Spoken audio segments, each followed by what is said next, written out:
Magandang gabi po sa ating lahat. Tayo po ay magsisimula na po sa ating gawain. Hallelujah, Jesus. Hallelujah, Lord God. Hallelujah, Lord Jesus. We glorify. We honor your name, O God. Hallelujah. Hallelujah, Lord Jesus. Hallelujah. We worship you.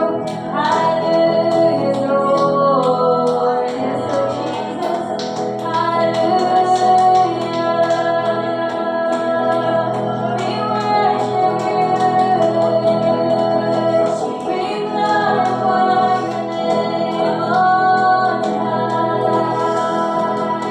We give you praise. We give you honor. For you deserve, oh God. For you deserve, oh God. Hallelujah, Jesus. Hallelujah, Lord. Hallelujah,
Yes, oh God, Holy Father God, na ikaw lamang po ang aming itinataas at dinadakila sa lugar na ito, Panginoon. And Lord, like what you said in your word, na tatlo o dalawa na nagkakatipon sa iyong pangalan ay narito ka sa aming kalagitnaan. Kaya Lord, higit pa po kami roon.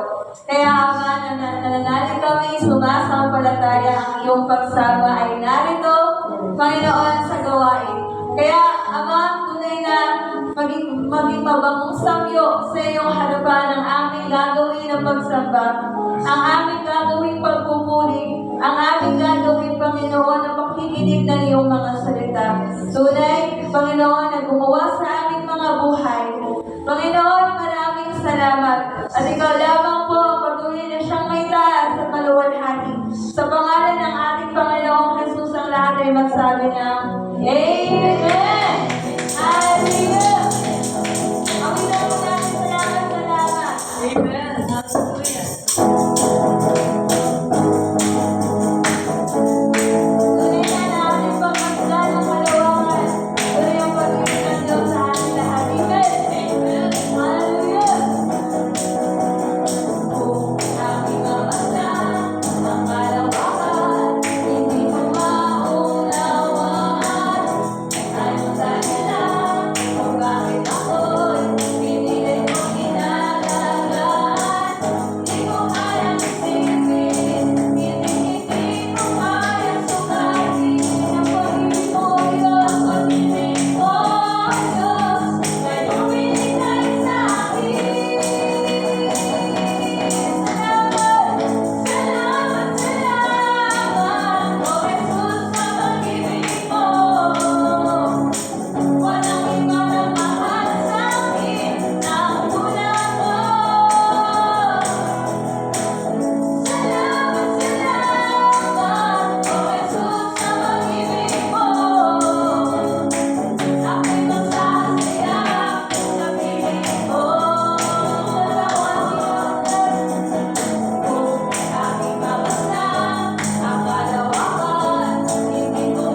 Ako'y magsasaya, ako'y magsasaya sa piling mo.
Alam mo ng aming mga nararanasan sa buong maghapon ito, mga ginawa namin sa buong maghapon.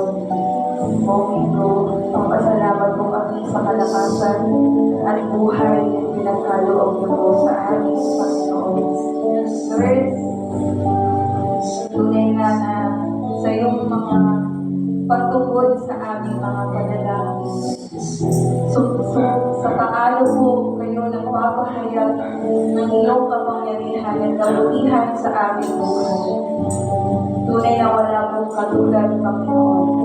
Tunay wala pong makakapantay sa iyong mga gawa sa Diyos.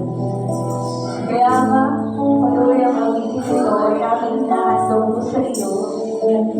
Tunay o Diyos, na aming dinadagdinideklara ng aming mga labi sa pamamagitan ng awitin ito na wala po kayong katulad, Panginoon.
Panginoon, natutunan namin ang katotohanan. Sa iyo lamang kami dapat magpuri, sumamba, ang Panginoon. Salamat sa katotohanan ito, pinagkalod mo sa amin sa iglesia ito.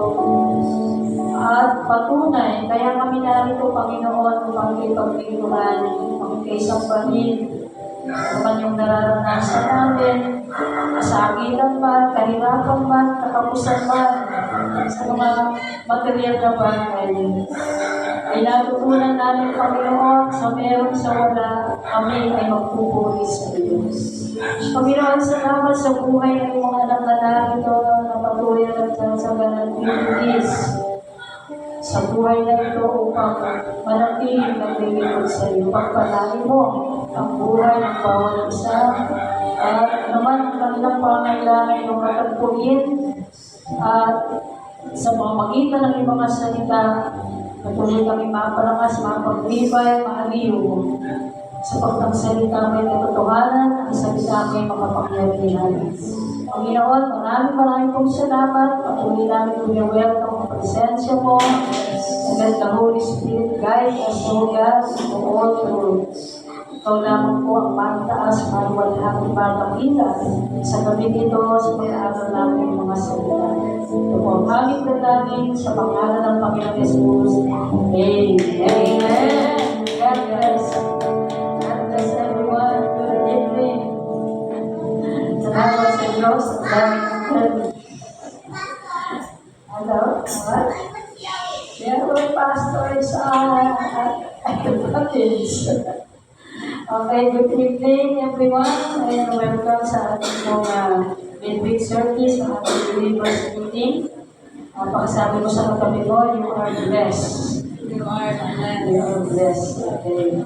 At sa gabi ito, bago tayo tuluyang mag-aaral ng salita ng Diyos, ipapakita mo ko sa inyong magsing video about sa pag-commemorate, pag-alaala sa isa sa dakilang evangelist na si Billy Graham. Alam niyo po siya po yung tinayuan ng statue sa Capitol ng US. At yan po ay mga 12 days na ata ang nakalipas. Napalad ko sa video. Panoorin natin ang short video.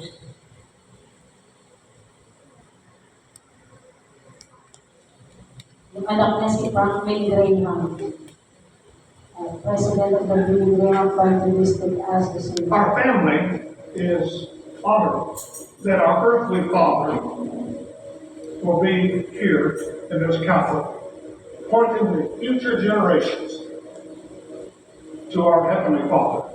Today, North Carolina gives the nation a symbol representing one of its dearest treasures, the Reverend Billy Graham. And it's North Carolina's honor to be able to call him our native son. And it's altogether fitting that he should take his place among the greatest Americans here in the statuary hall. Where there will be millions of people walk by. Read John 14:6 right there. And then they'll walk around the other side, see John 3:16. And they're going to see him pointing right there to the open world. But seeing this statue here every day will encourage us to strive to be more like Reverend Graham. It will add Christ. Not that Reverend Graham was perfect. He would have been the first to tell us that. But he believed, as many of us do, that there is redemption. And he gave his life to delivering that message. So as we honor his memory in the U.S. Capitol today, Let us never forget the Bible that he preached, the souls that were saved, and the lives that were transformed. Yan. Purihin natin ang Panginoon sa bagay yan. So, kaya po pinakita yan sapagkat may ginagawa din ang ating message sa gabi ito. Ngayon, bilang pag-aalala nga po sa great evangelist, pastor, isa tinatawag ba siyang president, ambassador of Christ, si Billy Graham. Alam niyo ba kung gaano karaming tao ang kanyang nabahaginan o na-save sa kanyang pangangaral? Almost 215 million na people in 185 countries na kanyang pinuntahan ay yan nga po ginamit si Billy Graham. Kung manonood po kayo ng kanyang mga crusade, grabe yung mga tao, di ba? Thousands of people. At si Billy Graham, siya po siya sa pinaguriang famous preacher sa panahon po niya sapagkat isa siya sa pinakamaraming na bahaginan ng salita ng Diyos. At sa kanyang pangaral, ang pinakamahalaga doon sa ginawang statue niya ay yung may hawak siyang Bible. Kasi niyo. At sa kanyang pong pangaral, every time na nangangaral siya, lagi niyang sinasabi ang salita, the Bible says. The Bible says. Yan lagi siyang sabi. The Bible says. Kaya talagang siya po ay biblical person at talagang minahal niya ang salita ng Diyos.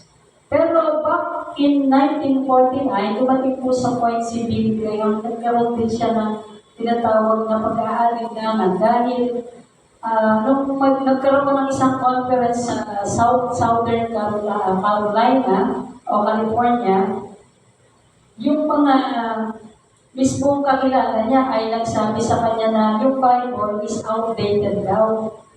No? Kaya sabi niya, nobody believe that anymore.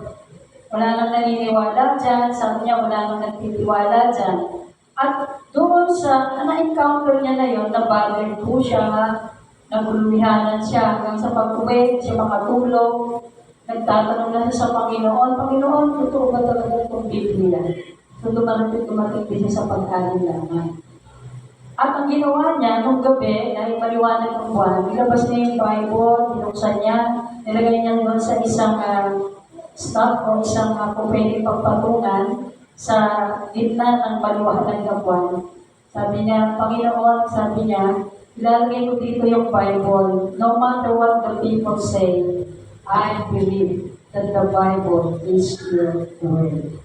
Kaya after noong 1949 na mayroong ganong challenges sa buhay niya, after niyang pinanggap that the Bible is truly the Word of God, ay lalo pong naging, sabi nga ay mabunga yung mga crusade ni Billy Graham. Sapagkat kahit na maraming pag-aalinlang dumating, kahit na may mga taong nagbibigay ng tinatawag na pag-aalinlangan sa kanya na natili siya ng Biblia, pinaniwalaan niya na salita ng Diyos. Sapagkat lalo sa panahon natin ngayon, di ba, may mga nagsasabi na parang hindi na salita ng Diyos ng Biblia.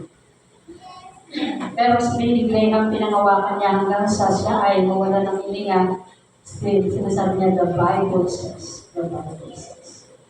So ngayon, pag-aaralan natin about sa Bible. It is the Word of God. At si Jesus mismo ay bumanggit that the Bible is the Word of the living God. Almost 64 times. Binanggit niya, this is the Word of God. The Word of God. At ang salita ng Diyos ay may kapangyarihan. Sa salita, kapangyarihan. Ayan. So ang topic natin is the power of the Word. Ang kapangyarihan ng salita, which is the Word of God. Ang salita ng Diyos at yung ating pagtugon sa salita ng Diyos ay ito yung subject sa Book of James, no, na ating pag-aaralan. Ang chapter 1 ng Book of James ay nakapaloob dito yung tinatawag na Word of God. It is refers to the Word of God. So, ang ating text po ay James 1, verses 18 to 21. Pero, babanggitin ko verse 25 din. So, verse 18, binabanggit dyan that the Word of God is the Word of truth. Binangat the Word of truth. Word of truth. And then sa verse 21, sinasabi dyan, that the word is ay tinatawag na implanted salitang itinanim, implanted word, the implanted word, verse 21. Pagdating sa verse 22 and 23, sinasabi dyan, sa James 1 niya na, the word, ang salita. And pagdating sa verse 25, the perfect law and the law of liberty. At lahat, from verse 18 to 25, ito po ay nagpapakilala tungkol sa salita ng Diyos. Walang problema sa salita ng Diyos, kundi sa response ng tao sa salita ng Diyos. Kaya dumarating yung tinatawag na pag-aalinlangan kung ang Biblia ba ay salita ng Diyos, ay dahil iba-iba yung response ng mga tao at pagtanggap nila sa salita ng Diyos. Say amen? Pero hindi mababago ang kapangyarihan ng salita ng Diyos. At ang kapangyarihan ito ay gagawa sa tao, sa atin, kung paano natin ito tatanggapin. Ngayon, buksan natin sa James. Yan, no? James, chapter 1, verses 18, and po yung ating text, through 21.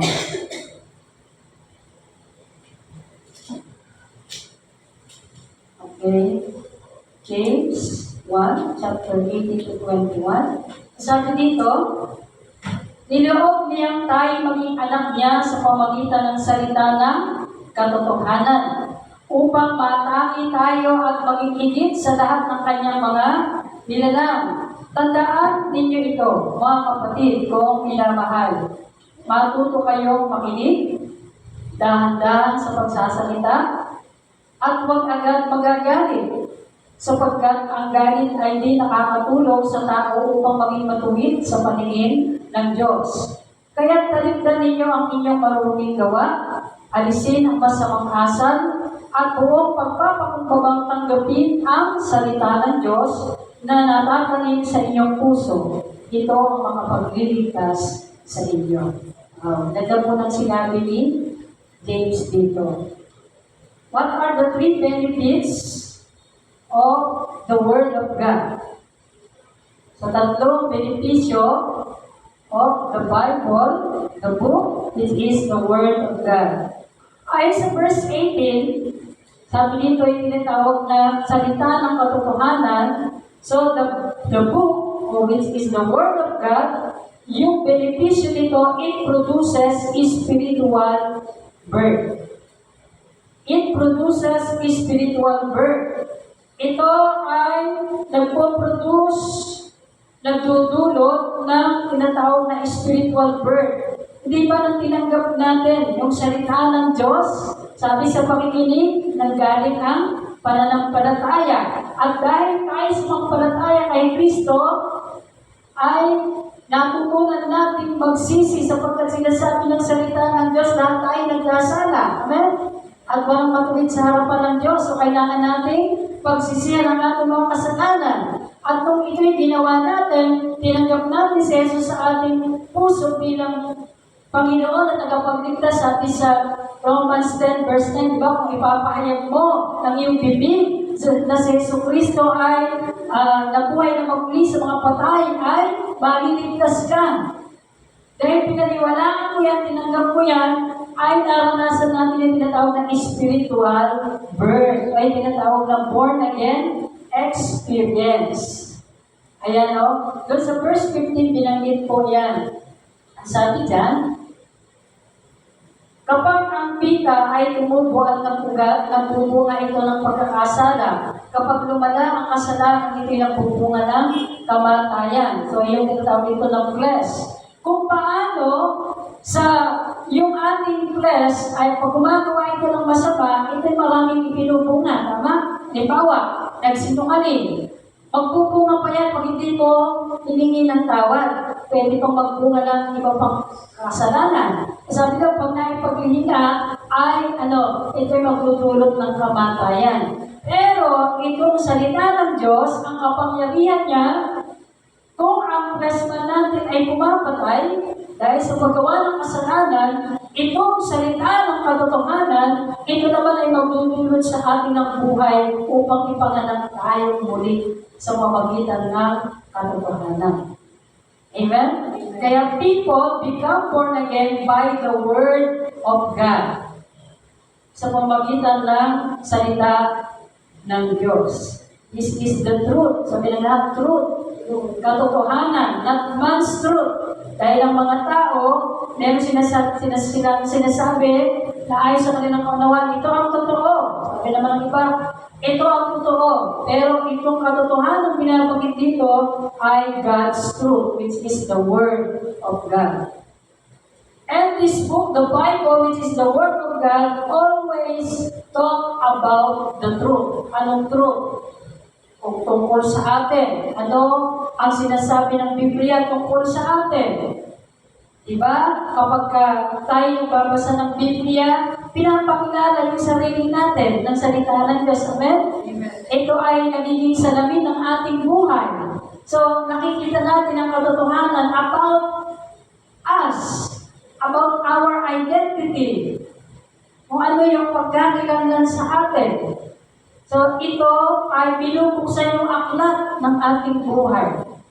Yung ating mga personal na buhay ay binubuksan ng Word of Truth, which is the Word of God. Kaya ang laki ng benepisyo kapag ang isang tao ay nagbabasa ng Biblia na siyang salita ng katotohanan dahil ipapanganak siya nito, babaguhin ang kanyang pagkataong loob at ang magiging outcome niya, pati ang pagkataong labas ay mababago. And say amen? Kasi makikilala ng mga tao na tayo ay binago ng Diyos sa pamagitan ng ating yung tinatawag na nakikita na pamumuhay. Amen? Amen po ba? So, itong salita ng Diyos, again, it produces spiritual birth. It is the Word of God that gives us birth. Salita ng Diyos ang nagpanganak sa atin. Pangalawang benefit sa verse 19 to 20, sabi dito, tandaan ninyo ito, mga kapatid kong minamahal, matuto kayong makinig, dahan-dahan sa pagsasalita, at huwag agad magagalit, sapagkat ang galit ay hindi makatutulong sa tao upang maging matuwid sa paningin ng Diyos. Sabi sa, ayan, Tagalog pala yan. Sa Ingles, sabi doon, be swift to hear, slow to speak, slow to wrath, or to anger. So, pangalawa, the benefit of the Word of God, it provides spiritual truth. So, ito ay nagpo-provide, naglalaan ng spiritual na katotohanan. At tatlo, yung binanggit dito. Ang sabi dito, be swift to hear. Anong papakinggan natin na dapat, sabi maging maliksi tayo sa pakikinig? Saan? Sa Word of Truth. Be swift to hear about the Word of Truth. To the Word of Truth. Yan ang ibig sabihin. Be swift to the sermon. Ibig sabihin ng swift yan, be careful in hearing, pay attention, o kaya listen to the Word of God. So, ang pakikinig, sabi nila pakikinig, ito po ang patuloy na mag-convey ng tinatawag na truth, magpapakilala tungkol sa katotohanan sa pamagitan ng iyong believing heart. Diba? Pinakinggan mo, and then papasok sa iyong puso, at ang puso mo naman ay sasampalataya sa iyong napakinggan. Yan sa amen? So, kaya nga, si Jesus man ay nagsabi na sino mang may pakinig ay makinig. So, napakahalaga ng pakikinig upang yung spiritual truth ay makagawa sa atin. As sabi yun ni James, be swift to hear. Maging maliksi ka pagdating sa pakikinig ng salita ng Diyos. Ang isang halimbawa sa pagkakaroon ng maliksi sa pakikinig ay walang iba kundi ang Berean Church, di ba? Sa Book of Acts. Sabi doon, ang mga taga-Berea ay hindi tulad ng mga taga-Thessalonica.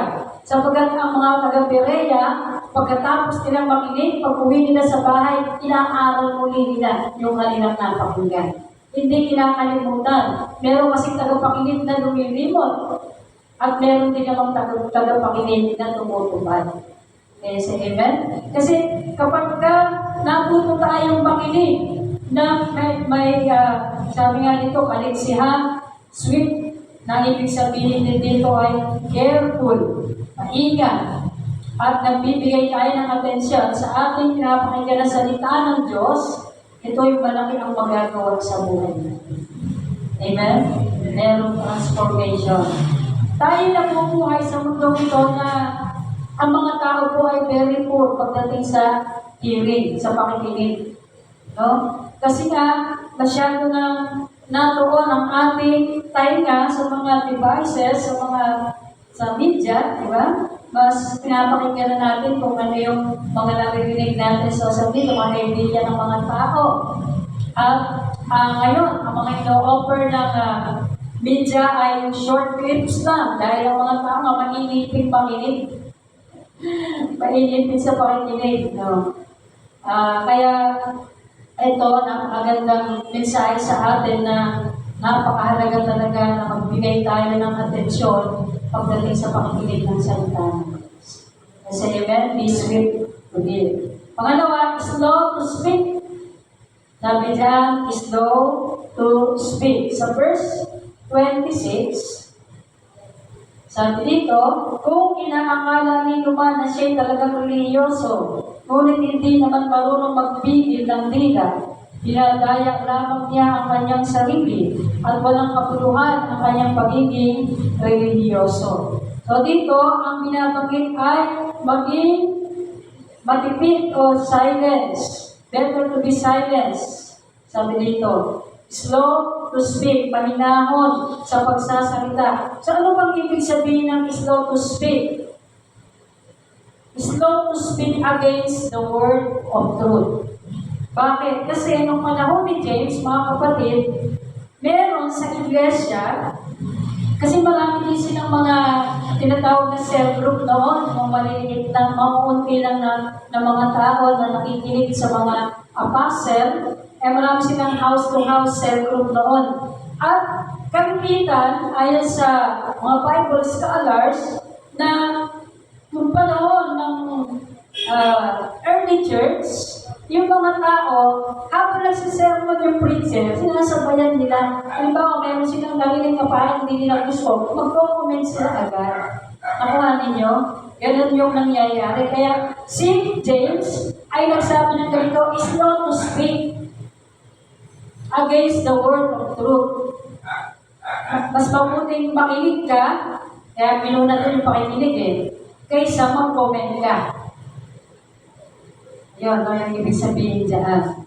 So, tayo bilang tagapakinig ng sermon o mga mensahe, ang sinasabi dito, pakinggan mo yung salita, yung word of truth, at namnamin mo muna yan. At kung ito man ay nag-a-against sa buhay mo, hindi ka dapat mag-against doon sa nagsisermon, kundi tingnan mo yung sarili mo. Bakit ka tinamaan doon sa sinabi? Hindi kaya niloob ng Diyos yan dahil ang meaning naman talaga ng sermon ay to stop the heart of the listener, of the people of God. Talagang saksakin. Kasi pagka sa mga sermon na ating pinapakinggan, kapag ka ito ay hindi tumatama sa atin, there's something wrong. Sabi nga ni James din kung hindi tayo nag-iisip sa salita, ibig sabihin, we are perfect. Tayo ay perfecto. Kung hindi tayo naapektuhan ng mga salita na ipinapangaral sa atin, at ang kalagayan natin, perfecto na tayo. Sana kunin na ni Lord, kasi perfect na So, ang salita ng Diyos talaga ay may pagkakataon na talagang ito'y tumatama sa atin. Bakit? Ano po ba ang purpose para baguhin natin yung ating mga kamalian sa harapan ng Panginoon? Yes, amen? Ay, nako. Talaga noong ako po ay bago-bago din sa Panginoon, lahat ng sinasabi ng pastor, sinusulat ko yun. Sinusulat ko. Meron pa na akong, dahil watching yun, masama na ako sa watching, mga kabataan kami. Meron akong naisulat na hanggang ngayon, hindi ko pa rin naiintindihan. Pag nakikita ko yung notes na yun, way back. mga 90s din yan, o 88. May naisulat ko, sobrang antok ko ba? Kasi nga, lahat nga ng sinasabi ng pastor na kaya kong isulat, sinusulat ko. Hindi ko po maintindihan na nila yung ano yung sinulat. Sobrang antok. Kasi pag nag-watching kami, hanggang umaga talaga. May nag-preach hanggang umaga. Ganon, grabe yung mga watching noong 90s. Talagang, talagang magkamagan na makikinig ka ng salita ng Diyos. So, ibig ko lang sabihin dyan na tayo, kung nakikinig ng sermon, sa halip na mag-against tayo, sulat mo lang, and then, pagkatapos nun, pwede mong tanungin sa nag-preach. Ano pang ibig mong sabihin dito? Yun din yung gustong paunawa sa atin. Slow to speak. Kaysa mag-against tayo sa word of truth, better na mag-silence tayo, and then, eventually, pwede natin tanungin kung ano ibig sabihin. Pwede natin tanungin. Amen?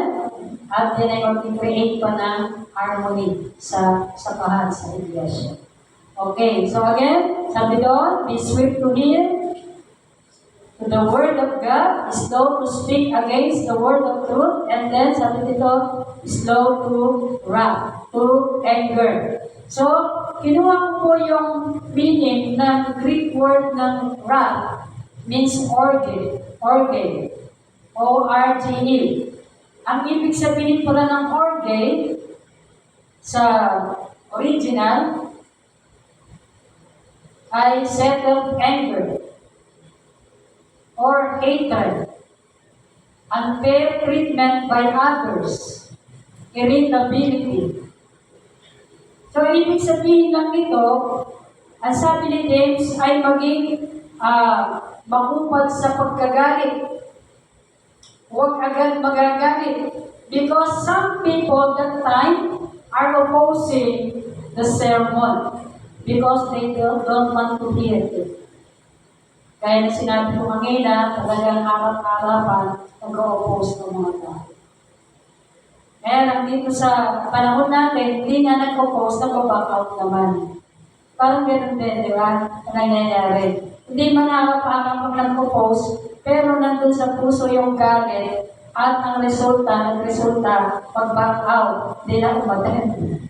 Dahil meron palang nakuong galit o sama ng loob sa kanyang napakinggan. That's why, sabi dito, ang salita ng Diyos ay nagpo-provide ng spiritual truth, at kapag yung katotohanan ito ay nag-a-against sa ating mga principle, sa ating mga pagkatao, ang bilin ni James ay maging makupad sa pananalita at makupad sa pagkagalit. Huwag basta-basta magagalit. Dahil sabi nga dito, ang galit ay hindi gumagawa ng katuwiran ng Diyos.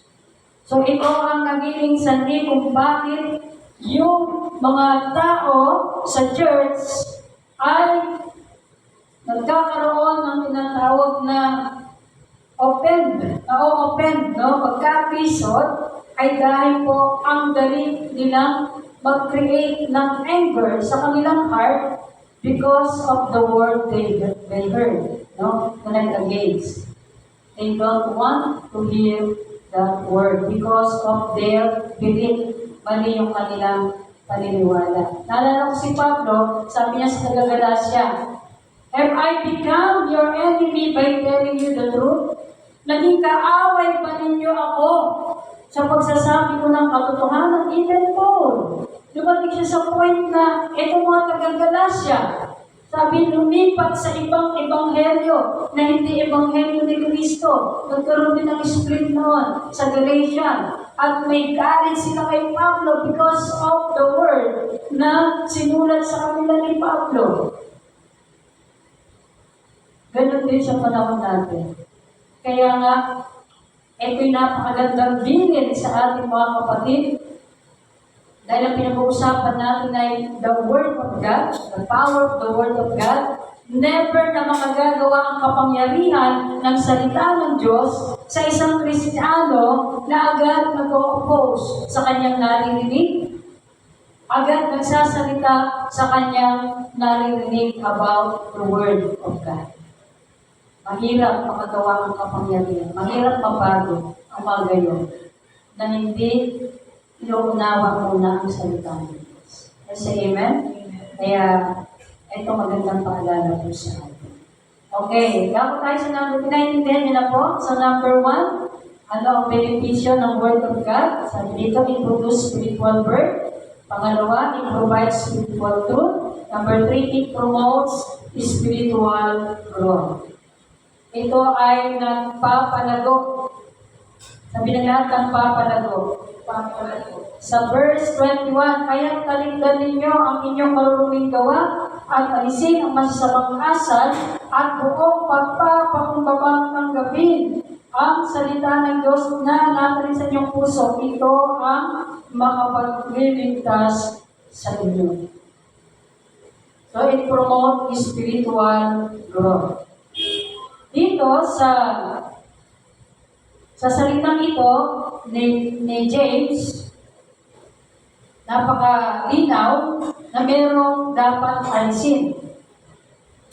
Parang sa pagtatanim yan, di po ba? Kapag nagtanim ka ng seed, kailangan kapag yan ay tumubo, kung merong mga nakapaligid na mga damo dyan, you have to, yung bunutin, di ba? Lock ba yung tawag doon?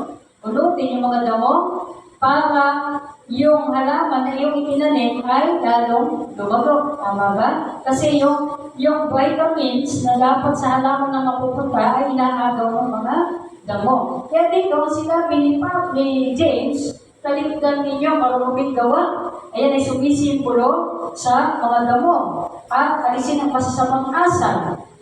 At sabi dito, buong pagpapakumbabang tanggapin. With meekness and humility, ay tanggapin natin yung salita ng Diyos na natanim. Sabi nila, natanim. So doon, pinapakita na parang tayo nagtatanim. Natanim ang salita ng Diyos sa ating mga puso. At sinasabi rin sa 1 Peter 2 verse 2, tingnan natin sa 1 Peter 2 verse 2, hallelujah. Meron pa tayong natututunan? Say amen. Okay. Sabi ito, gaya ng sanggol ay manabik sa gatas na espiritual upang umunlad sa pananampalataya hanggang kamtan ng ganap na kaligtasan. Sabi ito, gaya ng mga sanggol na nasahin natin yung gatas na walang daya, which is the word of truth, the word of God. Sabi ito, upang tayo lumago sa pananampalataya umunlad. Sinabi dito, hanggang sa kamtan natin ang ganap na kaligtasan. So, napakahalaga po na ating laging nasahin ang salita ng Diyos. Dapat binabasa natin ang salita ng Diyos. Sa James, balikan natin sa verse 21, sa English, sabi doon ating yung tinatawag na filthiness. Sa English, filthiness yung binanggit, tama ba? Sa King James Version. Therefore, lay aside all filthiness. Sabihin lahat, filthiness. Yung filthiness, alam niyo po ba kung ano ang root word niyan? Ang Greek word niyan is earwax. Alam niyo earwax, diba? Yung dumi sa tenga, tutulik. Yan, no? So, itinulad dyan yung tinatawag ng filthiness. Karumihan. Kasi nga, pinag-uusapan natin kanina yung pakikinig. Napakahalaga, di ba? Hindi naman papasok ang salita ng Diyos nang hindi mo pinapakinggan. Amen? Yan, no?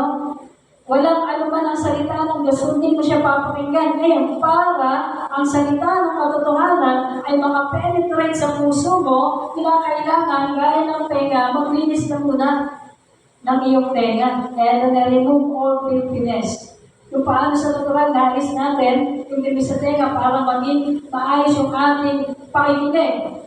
Gayon din sa spiritual ear natin, we have to remove all filthiness na binabanggit dyan.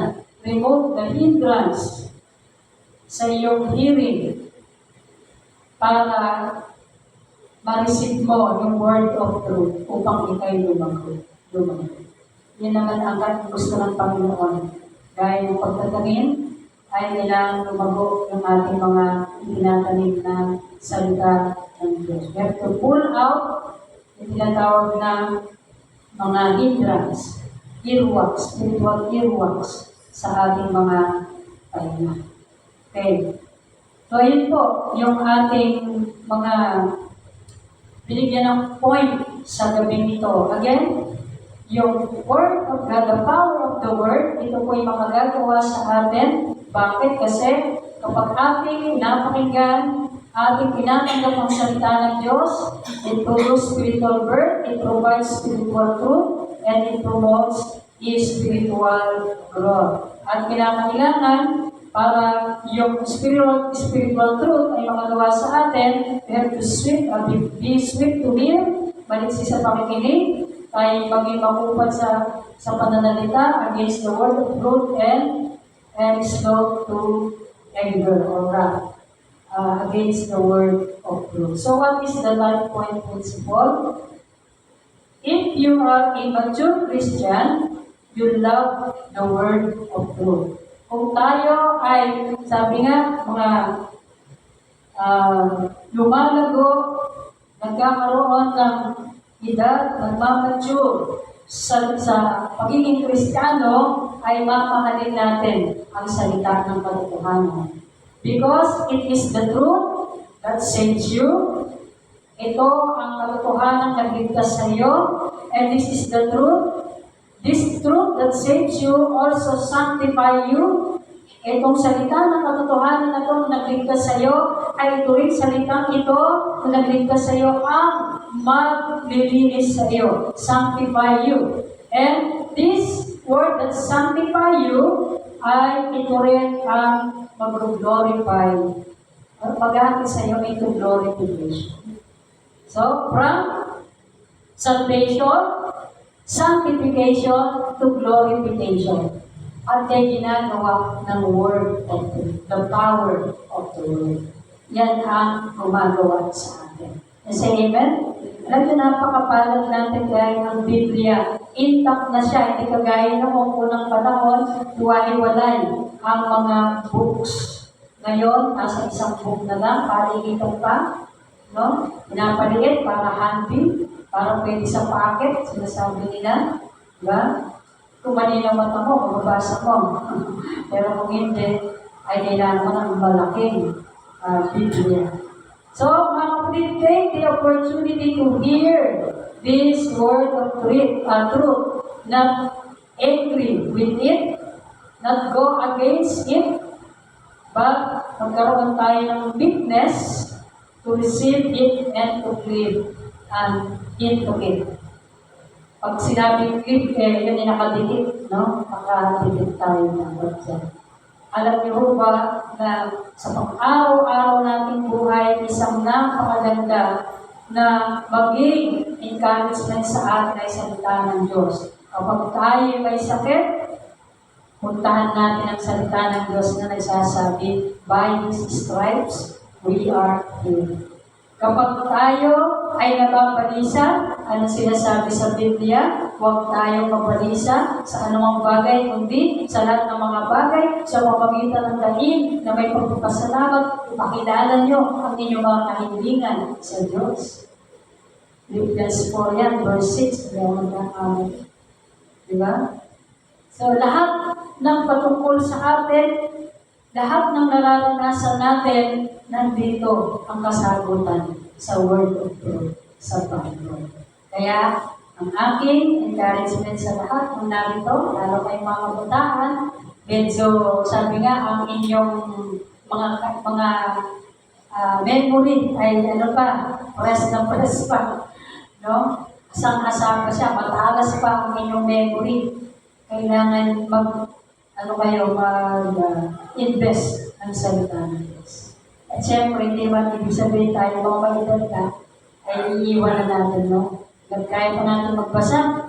Ate Judith, Sister Baby, magbasa tayo ng salita ng Diyos. Ito mga kabataan ito, samantalahin nyo ng mga kabataan na mag-invest ng salita ng Diyos. In times of need, pagbigato po namin.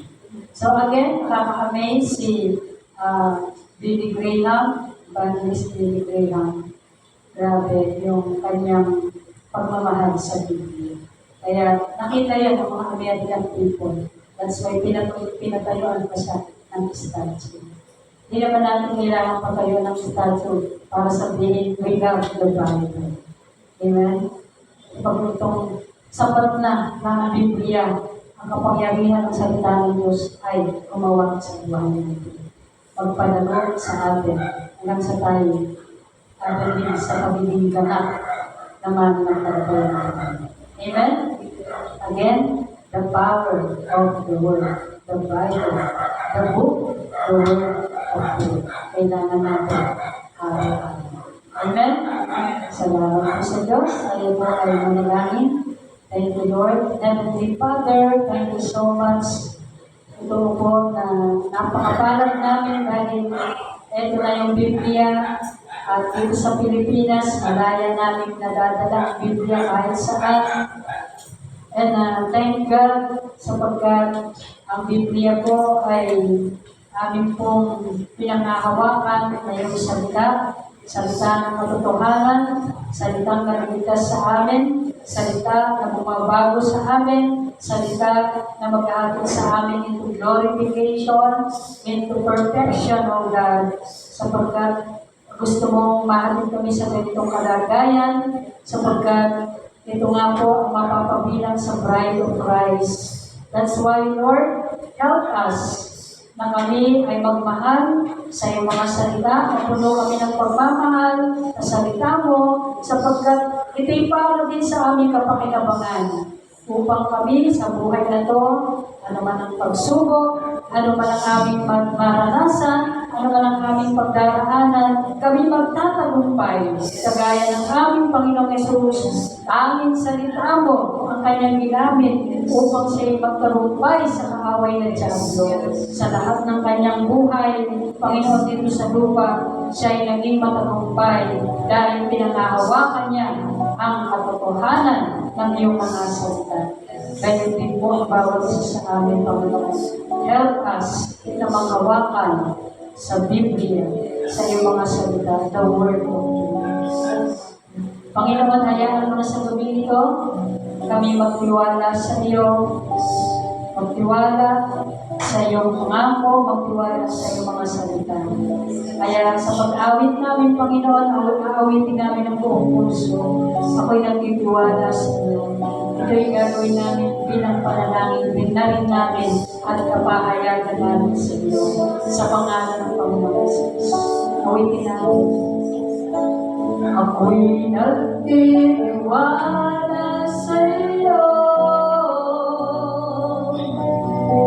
Kalakasan ko'y nanggagaling sa iyo. Ako'y nagtitiwala sa iyo.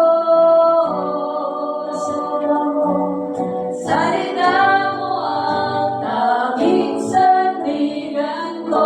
Minsan pa ako'y nagtitiwala sa iyo.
Panalangin ay yung mga minamahal namin kapatid na nakakaranas ng kasakitan sa kanilang mga pangatawan, na mapuri ng sakit ito.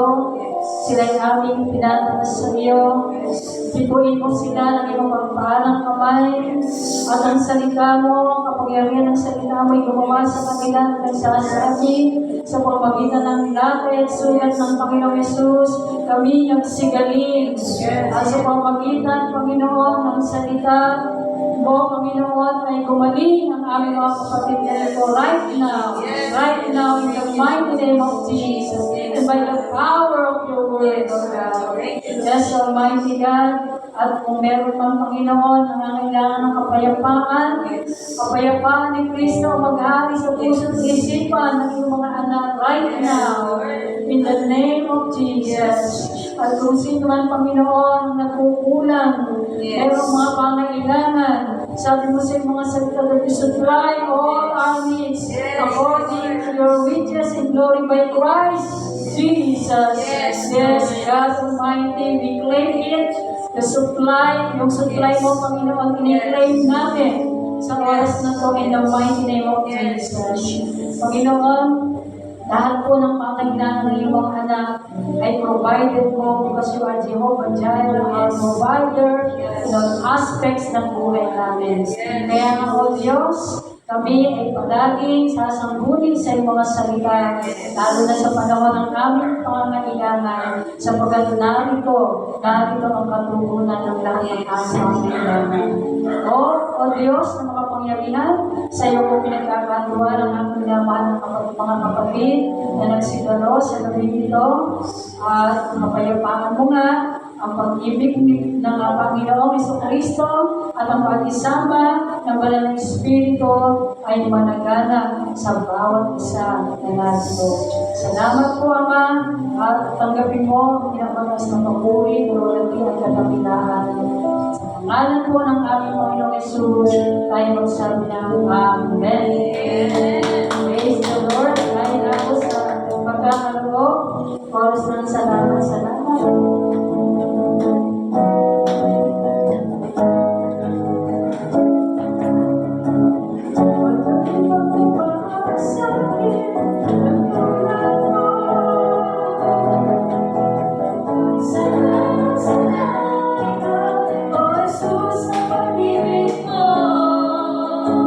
Ako'y magsasaya sa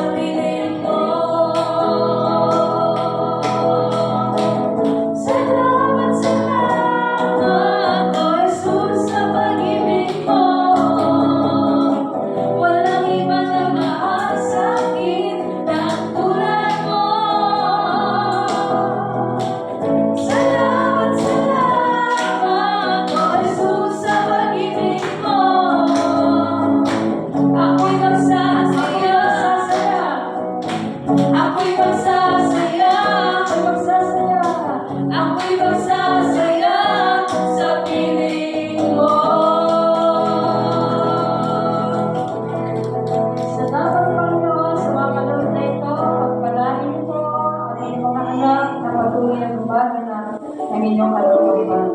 Salamat po, O Diyos. Uwi kami, pagday magkalaman sa pangalan ng aming Panginoong Jesus. Amen.